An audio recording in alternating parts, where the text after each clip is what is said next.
কাহিনী চৰাত আজি আপোনালোকৰ মাজলৈ লৈ আহিছোঁ দুটি শিশুৱে শৈশৱত কৰা এটি চুৰিৰ কাহিনী, য'ত তেওঁলোকে চুৰ কৰিছিলে মাত্ৰ এটকা। হয়, মাত্ৰ এটকা।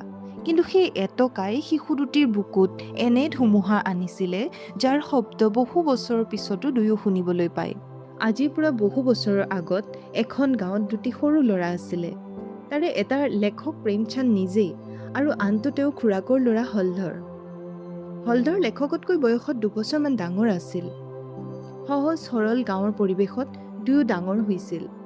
চাৰিওফালে কেঁচা মাটিৰে সজা ঘৰ, পথাৰৰ মাজে মাজে বা কেঁচা ৰাস্তাত দুয়ো খালী ভৰিৰে দৌৰি ফুৰিছিল। ঘৰে ঘৰে আম মধুৰি পাৰি দুয়ো খাই ফুৰিছিল। সেই সময়ত তেওঁলোক যিমান সুখী আছিলে, সেই সুখ বৰ্তমানৰ আটাইতকৈ দামী বস্তুটোৱেও দিব নোৱাৰে। হলধৰ আৰু লেখক দুয়ো ঘৰৰ পৰা 5-6 কিলোমিটাৰমান দূৰৰ এজন মৌলবী চাহাবৰ ওচৰত পঢ়িবলৈ গৈছিল। প্ৰতিদিনে পুৱা শুই উঠি আগদিনা ৰাখি থোৱা শুকান ৰুটি খাই অলপমান মটৰ অথবা 1-2ডাল কুঁহিয়া লগত লৈ দুয়ো দিনটোৰ বাবে ঘৰৰ পৰা ওলাই গৈছিল। দুয়ো ঘৰৰ পৰা পঢ়িবলৈ বুলি ঠিকেই ওলাই যায়, কিন্তু খুব কমেইহে দুয়ো স্কুল পায়গৈ। বেছিভাগ দিনেই নিজৰ মনে যলৈকে নিয়ে তালৈকে যায়। কেতিয়াবা ৰেল ষ্টেচন, কেতিয়াবা ৰাস্তাতে লগ পোৱা এখন ফুলনি বাগিচা, নহ'লে দুয়োটাই কেতিয়াবা হাবিত সোমাই চৰাই চিকাৰ কৰি ফুৰিছিল। দুয়োটা ৰেল ষ্টেচনলৈ ইমানেই সঘনাই গৈছিল যে কোনখন ৰেল কেতিয়া আহিব, কেতিয়া যাব, ষ্টেচন মাষ্টৰতকৈও সেয়া জ্ঞান তাহাঁত দুটাৰহে বেছি আছিল। আৰু বাগানত কাম কৰা মালিকজনৰ লগত কোনোবা দিনা সিহঁতি গছৰ পাত কাটিছিল, সৰা পাতবোৰ তুলিছিল।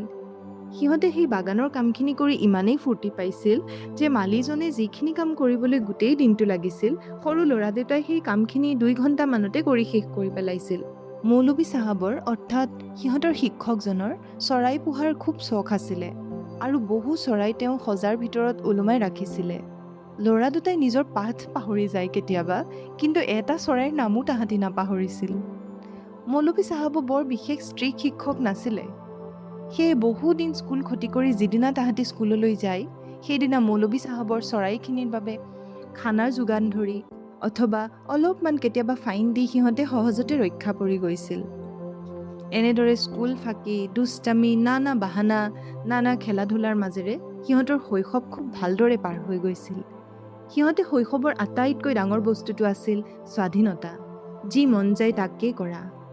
আপোনাৰ চাইল্ডহুডত বাৰু আপুনি এনেকুৱা কি কি দুষ্টামি কৰিছিল? কমেণ্টত জনাবচোন আপোনাৰ ভাল লগা মেমৰিজবোৰ। এতিয়া আহোঁ কাহিনীটোৰ মাজলৈ। এদিন পুৱা পুখুৰীৰ পাৰত মুখ ধুই থাকোঁতে হলধৰে হাতৰ মুঠিতে কিবা এটা লুকুৱাই আনি তাৰ ভায়েকক দেখালে। সেয়া আছিল এখন এটকীয়া নোট। আজিৰ দিনত এটকাৰ কোনো মূল্য নাই, কিন্তু সেই সময়ত এটকা মানে এটা ডাঙৰ সপোন যেন আছিল, কাৰণ দুয়োটাই তেতিয়ালৈকে নিজৰ হাতেৰে টকা চুইয়েই পোৱা নাছিলে। হলধৰে টকাটো বিচনাৰ ওপৰত উঠি মাকৰ বাকচৰ পৰা নমাই আনিছিলে। সেয়া মাকে আগদিনা চাহ বিক্ৰী কৰি পোৱা টকা আছিল। দুয়ো টকাটো পাই এটা আচৰিত থ্ৰিল অনুভৱ কৰিছিলে। সিহঁতে তেতিয়ালৈকে বুজাই নাছিলে চুৰি মানে কি। সিহঁতৰ বাবে ই এটা এডভেঞ্চাৰতকৈ কম নাছিলে। দুয়ো টকাটো লৈ বহু সময় ভাবিলে, কি কৰিলে ভাল হ'ব? ঘৰত ঘূৰাই দিব নে খৰচ কৰিব? সেই বয়সত লোভ আৰু ভয়ৰ মাজত সিদ্ধান্ত লোৱাটো তেওঁলোকৰ বাবে সহজ নাছিলে। দুয়ো শেষত ঠিক কৰিলে যে টকাটো খৰচ কৰাই ভাল হ'ব, কাৰণ তেওঁলোকৰ বিশ্বাস আছিলে যে ঘৰত কোনেও সিহঁত দুটাক সন্দেহ নকৰে। যিহেতু দিনটো তাহাঁতি ঘৰত নাথাকেই, আৰু যদি কেনেবাকৈ ডাউট কৰেও তাহাঁতে একো নাজানে বুলি কৈ দিব পাৰিব। এই ভুল সিদ্ধান্তটোকে সিহঁতৰ সেইদিনা বেষ্ট সিদ্ধান্ত যেন লাগিছিলে। সেই দিনটোত পুৱাৰে পৰা বৰষুণ দি আছিলে। আকাশখন ডাৱৰে গোমা কৰি ৰাখিছিলে, কিন্তু ল'ৰা দুটাৰ মনটো ফৰকাল আছিলে। তাহাঁতৰ মনত এক অদ্ভুত ফূৰ্তি আছিলে। সিহঁতে দুয়ো ভাবিবলৈ ধৰিলে যে টকাটো কেনেকৈ খৰচ কৰিব। প্ৰথমে সিহঁতি ভাবিলে যে মিঠাই কিনি খাব, কিন্তু মিঠাই কিনি খালেচোন টকাটো সোনকালে শেষ হৈ যাব। এইদৰে ভাবিলে, আৰু শেষত সিহঁতে মধুৰিআম কিনি খোৱাটোকে ফাইনেল কৰিলে। কিন্তু যেতিয়া মধুৰিআম কিনিবলৈ দোকানীজনক টকাটো দিলে, দোকানীজনে দুয়োকে সুধিলে, ইমান ডাঙৰ টকাটো ক'ত পালা? সেই সময়ত দুয়োটা শিশুৰ বুকুখন একেলগে কঁপি উঠিছিলে। দোকানীজনে ঘৰত কৈ দিব নেকি? সিহঁতে ক'লে, ইয়াৰ পৰা 12 অনাৰহে মধুৰিআম কিনিবলৈ দিছে আমাক। ডাঙৰ ডাঙৰ 12টা মধুৰি কুৰ্তাত ভৰাই দোকানৰ পৰা ওলাই এটা সৰু পুলৰ ওপৰত বহি দুয়োটাই ভগাই খালে। সিহঁতে সেই মুহূৰ্তত ভাবিছিলে ইয়াতকৈ ডাঙৰ সুখ আৰু একোৱেই নাই। কিন্তু তাৰ পিছতে আহিলে অন্য এটা প্ৰব্লেম। বাকী থকা টকাখিনিৰে কি কৰিব?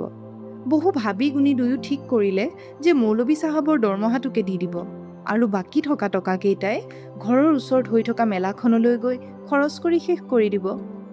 মৌলবী চাহাবক দৰমহা দিয়াৰ দিনা মাহটোৰ শেষ হ'বলৈ বহুত দিন বাকী আছিলে আৰু কোনো ছাত্ৰই ইমান সোনকালে টকা নিদিয়ে। মৌলবী চাহাবে সেয়ে সিহঁত দুয়োকে খুব মৰম কৰিছিলে সেইদিনা। শিশু দুটাই সেইদিনা বুজিছিলে যে টকাই কেনেদৰে মানুহৰ আচৰণ সলনি কৰিব পাৰে।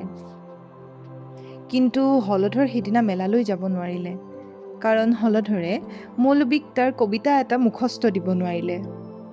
সেয়ে দুয়ো বুদ্ধি সাজিলে যে হলধৰ স্কুল ছুটি নোহোৱালৈকেতো যাব নোৱাৰে, গতিকে লেখকে টকাটো খৰচ নকৰাকৈ মেলাতে গৈ ৰৈ থাকিব। মেলাত ৰৈ ৰৈ লেখকৰ ভাগৰ লাগি গ'ল, অথচ হলধৰ গৈ নাপালে। লাহে লাহে লেখকৰ ভয় লাগিবলৈ ধৰিল। সি ঘৰলৈকে যাওঁ বুলি উভতি আহিলে। স্কুলৰ ওচৰ পাওঁতে এজন ল'ৰাই প্ৰেমচান্দক ক'লে, তোৰ খুৰাই আহি হলধৰক খুব বেয়াকৈ মাৰি মাৰি ঘৰলৈ লৈ গ'ল আৰু তহঁতি যে মৌলবীক টকা দিছিলি সেয়াও ঘূৰাই লৈ গ'ল। যা, তয়ো ঘৰলৈ যা, মাৰ খাবলৈ সাজু হৈ যা। সেই সময়ত প্ৰেমচান্দে চাৰিওফালে অন্ধকাৰ যেন দেখিলে। সি ইমানেই ভয় খালে যে ঘৰলৈ বুলি তাৰ ভৰিখন এখোজো আগ নবঢ়া হ'ল। আকাশৰ ডাৱৰবোৰ যেন আৰু ক'লা হৈ পৰিল। চাৰিওফালে মেঘে গাজিছিল, জোৰে জোৰে বৰষুণ অহাৰ আগজাননী দিছিল। চৰাইবোৰ জাকে জাকে ঘৰলৈ গৈছিল, মানুহবোৰে দৌৰি দৌৰি নিজৰ ঘৰলৈ গৈছিল, কিন্তু সিহে ঘৰলৈ যাব পৰা নাছিলে। সেই মুহূৰ্তত সি ভাবিছিলে, যদি মোৰ খুব বেছি জ্বৰ উঠে এতিয়াই, যদি আঘাত পাই ইয়াতে মই পৰি যাওঁ, এনেকুৱা ডাঙৰ কিবা এটা হওক যেন মই আৰু ঘৰ কেতিয়াও পাবলগীয়া নহয়। আপোনালোকৰো বাৰু এনেকৈ শাস্তিৰ ভয়ত কেতিয়াবা ঘৰলৈ যাবলৈ মন নোযোৱা হৈছিলনে? কিন্তু সি যিমানেই লাহে লাহে নাযাওক, এসময়ত গৈ ঘৰ পালেগৈয়ে আৰু পদূলিৰ ডাঙৰ গছ এজোপাৰ তলতে নিজকে লুকাই বহু দেৰি ৰৈ থাকিলে আৰু মনতে ভাবি থাকিলে, যদি সকলো শুই যায় মই মনে মনে ঘৰত সোমাই মাৰ আগত সকলো কথা কৈ দিম। হয়তো মায়ে একো নকৰিব আৰু দেউতাকো মাৰিবলৈ নিদিব মোক, কাৰণ আমাৰ সকলোৰে বাবে পৃথিৱীত মা হৈছে একমাত্ৰ ঠাই য'ত সকলোৱে ছিকিউৰ্ড অনুভৱ কৰোঁ। কিন্তু এনেতে এজনী সৰু ছোৱালীয়ে তাক দেখি চিঞৰি চিঞৰি ঘৰত সকলোকে জনাই দিলে। এতিয়া আৰু তাৰ লুকুৱাবলৈ একোৱেই নাছিলে। সি কঁপি কঁপি ভয়তে ঘৰ সোমালেগৈ। দূৰৰ পৰা সি দেউতাকক দেখা পালে বাৰান্দাত বহি দৰৱ খাই থকা। হয়তো দেউতাকৰ গা বেয়া আছিলে সেইদিনা। সি ভাবে যে সি দৰৱ খাই খুব বেয়া পায়, কিন্তু দেউতাকৰ গা বেয়া হ'লে যিটো দৰৱ খায় সেইটো খাই দেউতাকে যেন ভাল পায়, আৰাম পায়। সেইদিনা দেউতাকৰ মনটো ভাল নাছিলে। দেউতাক খুব খঙেৰে আছিলে আৰু তাক দেখি চকু ৰঙা কৰি প্ৰশ্ন সুধিলে, তই টকা চুৰ কৰিছ নেকি? দেউতাকৰ ৰঙা চকু দেখি ল'ৰাটোৰ বুকুত জমা হৈ থকা সকলো ভয় কান্দোন হৈ ওলাই আহিল আৰু সি কান্দি কান্দি ক'লে, মই টকা চুৰ কৰাই নাই। আৰু মই গম পাইছিলোঁ যদিও হলধৰে মোক ক'বলৈ মানা কৰিছিল আৰু সি মোক ক'লে মাৰি পেলাম বুলি ভয় খুৱাইছিল। নিজকে দেউতাকৰ শাস্তিৰ পৰা বচাবলৈ মিছাৰ আশ্ৰয় লৈ সকলো দুখ প্ৰেমচান্দে হলধৰৰ ওপৰত পেলাই দিলে আৰু মাকে লগালগ তাক বিশ্বাস কৰি ল'লে। সেই মুহূৰ্তত হলধৰ একেবাৰেই অকলশৰীয়া হৈ পৰিল। খুৰাক খুৰীয়েকে হলধৰক খুব বেয়াকৈ পিটিলে, অপমান কৰিলে, যিবোৰ আঘাত হলধৰৰ কোমল অন্তৰত বিষৰ দৰে সোমাই গ'ল। সি বহুত দুখ পালে, কন্দা কটা কৰিলে, কিন্তু শাস্তিৰ পৰা ৰেহাই নাপালে। আৰু লেখকে মাকৰ আগত তাৰ যে কোনো দুখ নাই সেই কথা কৈ নিজকে নিৰ্দোষী বুলি মাকৰ বিশ্বাস আনি ল'লে। ৰাতি শোৱাৰ সময়ত হলধৰ আৰু লেখক বাহিৰলৈ ওলাই আহি নিজৰ নিজৰ দুখৰ কথা পাতিলে। হলধৰে তাৰ মাৰ খাই ক'লা পৰি যোৱা হাত ভৰিবোৰ প্ৰেমচান্দক দেখুৱালে। লেখকে সেইদিনা এচাটো মাৰ নাখালে, এটাও টান কথা নুশুনিলে, কিন্তু তেওঁ যেন নিজৰ ভিতৰত এক অদ্ভুত যন্ত্ৰণা অনুভৱ কৰিলে, কাৰণ তেওঁ মাকৰ বিশ্বাস ভাঙিছিলে, হলধৰকো বিশ্বাসঘাতকতা কৰিছিলে, সকলোকে মিছা কথা কৈছিল আৰু তেওঁৰ মিছা কথাকে সকলোৱে বিশ্বাস কৰি হলধৰৰ সঁচা কথাবোৰো কোনেও বিশ্বাস নকৰিছিল। আৰু গোটেই জীৱনলৈ থাকি যোৱা সেই গিল্টটোৱে আছিলে লেখকৰ আটাইতকৈ ডাঙৰ শাস্তি।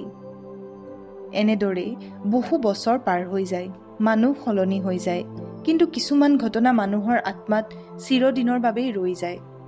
ইমান সময় আপোনালোকে শুনি আছিলে মুন্সী প্ৰেমচন্দৰ এটা সুন্দৰ কাহিনী চুৰি। আপোনালোকে যদি এই কাহিনীটো শুনি ভাল পালে ভিডিঅ'টো কাইণ্ডলি লাইক, কমেণ্ট আৰু শ্বেয়াৰ কৰি দিব। আৰু এনেধৰণৰ কাহিনীসমূহ আগলৈকো শুনি থাকিবলৈ কাহিনী চৰাক ছাবস্ক্ৰাইব কৰি দিব। কাৰণ আপোনালোকৰ এটা লাইক, কমেণ্ট বা ছাবস্ক্ৰাইবে আমাক এনেধৰণৰ কাম কৰি যাবলৈ উৎসাহ যোগায়। ধন্যবাদ।